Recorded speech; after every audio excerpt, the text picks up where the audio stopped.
सर्वेभ्यः नमो नमः। आप सभी बच्चों का स्वागत है आज के इस वीडियो में। बच्चों, आज हम कक्षा 10 शैमोशी द्वितीय भाग के सप्तमः पाठः विचित्रः साक्षी पर चर्चा करेंगे। विचित्रः साक्षी, इस शब्द का अर्थ है अनोखा गवाह, है ना, स्ट्रेंज एविडेंस। या जैसे अपन कहते हैं ना, मर्डर केस हो जाता है, उस मर्डर को होते हुए किसी ने देख लिया व्यक्ति ने, तो गवाह के तौर पर उस व्यक्ति को कोर्ट में लाया जाता है कि इस व्यक्ति ने मर्डर होते हुए देखा था। विचित्र साक्षी मतलब अनोखा गवाह, इसको हम देखेंगे। ये हमारे पाठ का नाम है। शुरुआत करते हैं। अयम पाठः ओम प्रकाश ठाकुर विरचित कथायाः संपादितः अंशः अस्ति। यह पाठ श्री ओम प्रकाश ठाकुर द्वारा रचित कथा का संपादित अंश है। ओम प्रकाश ठाकुर जी हैं, उन्होंने एक कथा बनाई, उस कथा में कुछ परिवर्तन करके उसको संपादित किया गया है और वो संपादित जो रूप है वह हम पढ़ रहे हैं। इयं कथा बंग साहित्यकार बंकिम चंद्र चटर्जी द्वारा न्यायाधीश रूपेण प्रदत्त निर्णयोपरि आधारिता अस्ति।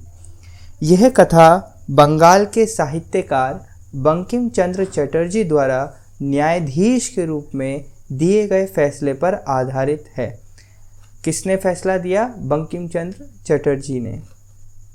न्यायकर्तारः सत्यासत्य निर्णयार्थं यदा कदा तादृशानां युक्तीनां प्रयोगं कुर्वन्ति याभिः प्रमाणं विनापि न्यायः स्यात्। सत्य असत्य के निर्णय हेतु न्यायाधीश जब कभी ऐसी युक्तियों का प्रयोग करते हैं जिससे साक्ष्य के अभाव में भी न्याय हो सके। मतलब जब हमारे पास न्यायाधीश के पास एविडेंस नहीं होता है, उसको पता है, वह जानता है कि यह दोषी है और यह सच्चा व्यक्ति है, लेकिन दोषी को वो सज़ा नहीं दे पाता है। किसके अभाव में?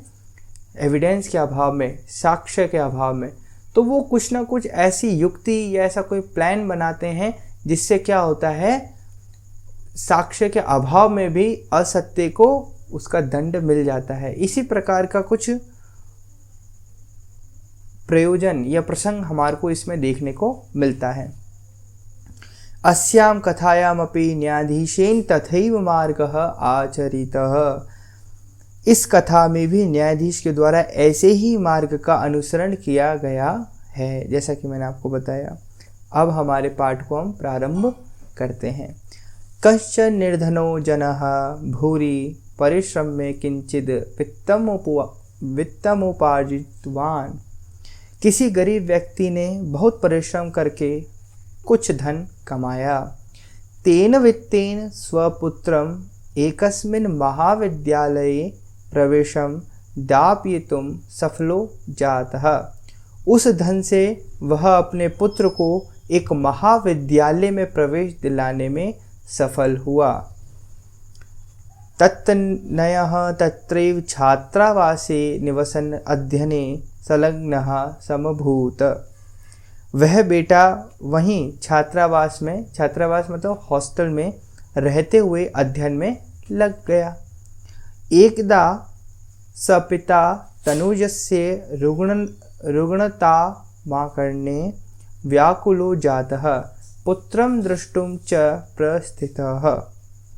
एक बार वह पिता बेटे की बीमारी को सुनकर व्याकुल यानी दुखी होकर पुत्र को देखने के लिए चल दिया कि मेरा बेटा क्या है, बीमार है, तो मैं उसको देखने जाता हूँ। परमर्थ काशेन पीड़ितः सह बस यानम विहाय पदातिरेव प्राचलत। परंतु धन के अभाव के कारण, धन ना होने के कारण दुखी वह बस को छोड़कर पैदल ही चल दिया। कैसे चल दिया? वो पैदल ही चल दिया। पदातिक्रमेण संचलन सायं समयस्यौ गंतव्याद दूरे आसीत। पैदल चलते हुए शाम का समय होने पर भी वह मंजिल से दूर था।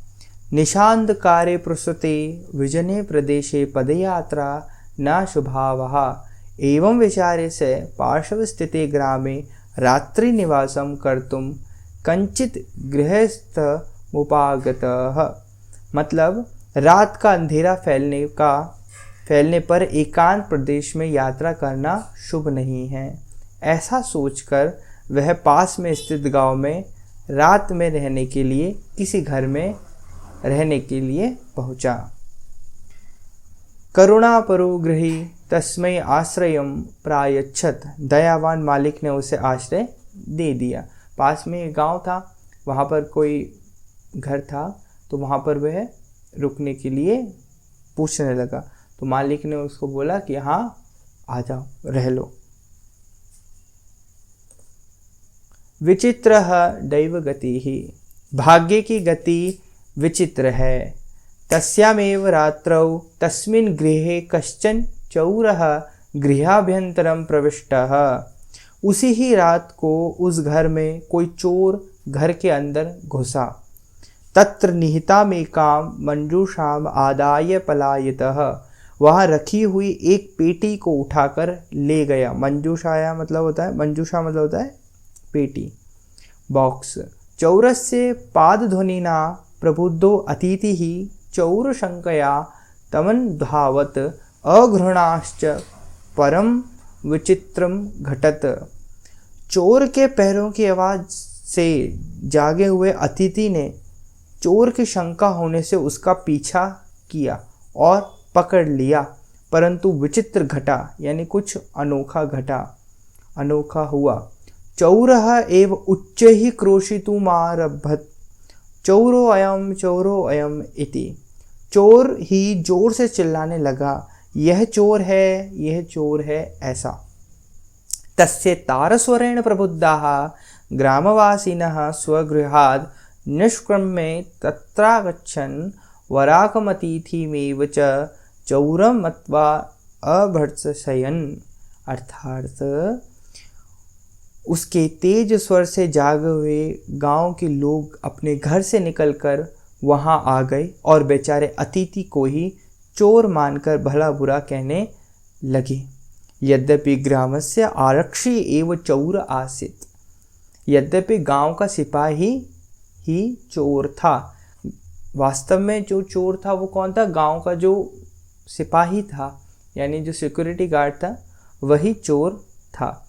तत्क्षणमेव रक्षापुरुषः तम अतिथिं चौरोऽयम् इति प्रख्याप्य कारागृहे प्राक्षिपत्। उस ही समय सिपाही ने उस अतिथि को यह चोर है ऐसा आरोप लगाकर जेल में डाल दिया। अग्रिमे दिने स आरक्षी चौराभ्योगे तम न्यायालयं नीतवान्। अगले दिन वह सिपाही चोरी के आरोप में उसे न्यायालय ले गया। न्यायाधीशो बंकिमचंद्रः उभाभ्यां पृथक पृथक विवरणं श्रुतवान्। न्यायाधीश बंकिम चंद्र ने दोनों का अलग अलग विवरण सुना। कौन दोनों? चोर और सिपाही का। सर्वं वृत्तं ववगत्य स तं निर्दोषम अमन्यत आरक्षिणं च दोषभाजनम। पूरा वृत्तांत सुनकर उसने उसे निर्दोष माना और पुलिस वाले को दोषी माना। जो अतिथि था उसको निर्दोष माना और जो पुलिस वाला था उसको दोषी माना। किन्होंने? बंकिम चंद्र चटर्जी ने। किंतु प्रमाणाभावात् स निर्णेतुं न शक्नोत्। किंतु साक्ष्य के अभाव में, सबूत के अभाव में वह निर्णय नहीं कर सका। ततोऽसौ तौ अग्रिमे दिने उपस्थातुम् आदिष्टवान्। तब क्या हुआ? तब उन दोनों को अगले दिन उपस्थित रहने का आदेश दिया कि अगले दिन आना, अगले दिन आपकी समस्याओं को दूर करेंगी। अन्य द्यूतौ न्यायालय स्व पक्षम पुनः स्थापितवन्तौ। दूसरे दिन उन दोनों ने न्यायालय में अपना अपना पक्ष फिर से रखा। तदेव कश्चित् तत्रत्यः कर्मचारी समागत्य नैवेद्यत यत् इतः क्रोशद्वयान्तराले कश्चित् जनः केनापि हतः। तभी वहां किसी कर्मचारी ने आकर निवेदन किया कि यहाँ से 2 कोस के मध्य कोई व्यक्ति किसी के द्वारा मारा गया है। तस्य मृत शरीरम राजमार्गम निक्षा वर्तते। उसका मृत शरीर यानी मरा हुआ शरीर राजमार्ग के पास है। आदिश्यताम किम करणीय मिति। आदेश दें कि क्या करना चाहिए। किससे पूछा? न्यायाधीश से पूछा। किसने पूछा? कर्मचारी ने पूछा। न्यायाधीशः आरक्षिणम् अभियुक्तं च तं शवं न्यायालये आनीतुमादिष्टवान्। न्यायाधीश ने सिपाही और आरोपी को उसका शव न्यायालय में लाने का आदेश दिया। न्यायाधीश ने क्या कहा? सिपाही और अतिथि तुम दोनों जाओ और वो जो शरीर है ना जो मरा पड़ा है वहाँ पर, उसको लेकर यहाँ लेकर आ जाओ। आदेशम प्राप्य उभौ प्राचलताम। आदेश प्राप्त करके दोनों चल दिए। तत्रोपेत्य काष्ठपटले निहितं पश्चाच्छादितं देहं स्कंधेन वहन्तौ न्यायाधिकरणं प्रति प्रस्थितौ। वहाँ आकर लकड़ी के तख्त पर रखे हुए कपड़े से ढके हुए शरीर को कंधे पर ढोते हुए न्यायाधीश की ओर चल दिए। आरक्षी सुपुष्ट देहे आसित, मतलब सिपाही पुष्ट शरीर वाला था। जो सिपाही था वो बड़ा अच्छा बलवान था। अभियुक्तश्च अतीव कृशकायः, लेकिन जो वहाँ पर आरोपी था वो अत्यंत दुर्बल शरीर वाला था। भारवतः शवस्य स्कंधीन वहनम तत्कृते दुष्करम आसीत। भारी शव को कंधे पर ढोना उसके लिए कठिन था। किसके लिए? अतिथि के लिए। स भार वेदनया कृदंती स्म। वह भार की पीड़ा से रोने लगा। कृदंती मतलब रोने लगा, उससे उठ ही नहीं रहा था वो। तस्य कृदनं निशम्य मुदित आरक्षी तमुवाच रे दुष्ट तस्मिन् दिने त्वया अहम चोरिताया मंडूषाया गृहणात् वारितः। क्या हुआ? भारी शव को कंधे पर ढोना उसके लिए कठिन था। उसके रोने को सुनकर प्रसन्न यानी बहुत खुश हुए सिपाही ने उससे कहा, अरे दुष्ट, उस दिन तुम्हारे द्वारा मैं चोरी की पेटी को ग्रहण करने से रोका गया है ना। तुम्हारे द्वारा उस दिन क्या हुआ था? तुमने मुझे, मैं चोरी करके भाग रहा था और तुमने मुझे पकड़वा दिया। ठीक है। इदानीम निज कृत्य से फलम भुक्षव, मतलब इस समय अपने किए गए कर्म का फल भोगो। अस्मिन् चोराभियोगे त्वं वर्षत्रयस्य कारादंडम लप्स्यसे इति प्रोच्य उच्च ही अहसत। ऐसा क्या कहा उसने कि इस चोरी के आरोप में तुम्हें 3 वर्ष का कारावास मिलेगा। कितने वर्ष का? 3 वर्ष का कारावास मिलेगा। ऐसा कि कहकर जोर से हंसा। यथा कथाचित उभौ शवमान्ये एकस्मिन् चत्वरे स्थापितवन्तौ। ऐसा कहकर जोर से हंसा। जैसे तैसे दोनों शव को लेकर एक चौराहे पर रुक गए। कहाँ रुक गए? एक चौराहे पर रुक गए। न्यायाधीशेन पुनस्तौ घटनायाः विषये वक्तुम आदिष्टौ। न्यायाधीश ने फिर से घटना के विषय में बोलने का आदेश दिया। आरक्षिणी निज पक्षम प्रस्तुतवती आश्चर्यं घटत्स शवः प्रावार कम सारे न्यायाधीशं भिवाद्य निवेदितवान् मान्यवर एतेन आरक्षिणा अध्वनि यदुक्तं तद् वर्ण्ययामि त्वया अहं चोरितायाः मंडूषायाः ग्रहणात् वारितः अथ निजकृत्यस्य फलं भुक्ष्व अस्मिन् चोराभियोगे त्वं वर्षत्रयस्य कारादंडम लप्स्यसे इति। क्या हुआ कि न्यायाधीश ने फिर से घटना के विषय में बोलने का आदेश दिया। सिपाही के अपना पक्ष प्रस्तुत करते हुए आश्चर्य हुआ। उस शव ने ऊपरी वस्त्र हटाकर न्यायाधीश को प्रणाम करके निवेदन किया, हे मान्यवर, इस सिपाही के द्वारा रास्ते में जो कहा गया वह बताता हूँ। तुम्हारे द्वारा मैं चोरी की पेटी को ग्रहण करने से रोका गया, अतः अपने कर्म का फल भोगो।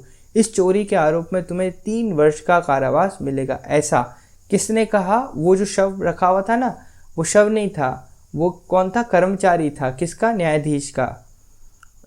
ये ट्रिक थी एक, है ना। तो इस प्रकार से कहा। तो यहाँ पर आगे दिखते हैं कि न्यायाधीशः आरक्षिणे कारादंडमादिश्यम तम जन्म ससम्मानम मुक्तवान अतएव उवाचः।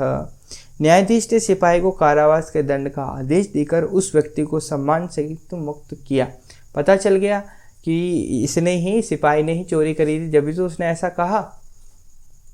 इसलिए कहा भी गया है कि दुष्कारणपि कर्माणि मति भैव बुशालिनः नीतिम युक्ति समालभ्य लीलयेव प्रकुर्वते। अर्थात बुद्धि और संपत्ति सहित व्यक्ति कठिन काम भी नीति और युक्ति का आश्रय लेकर आसानी से ही कर लेता है। जिसके पास बुद्धि है और जिसके पास संपत्ति यानी धन है, ऐसा व्यक्ति जिसके पास धन भी और बुद्धि भी है, वह कठिन काम को भी नीति यानी अपनी बुद्धि और युक्ति यानी प्लान कर कर आसानी से हर एक काम को क्या कर लेता है, सरल कर लेता है। तो बच्चों, आज की इस वीडियो लेक्चर में हमने पाठ 7 को पूरा किया। आगे आने वाली वीडियोस में हम आगे के पाठों पर चर्चा करेंगे। यदि किसी प्रकार की समस्या है तो आप वह हमसे साझा कर सकते हैं। आज के लिए इतना ही, धन्यवाद।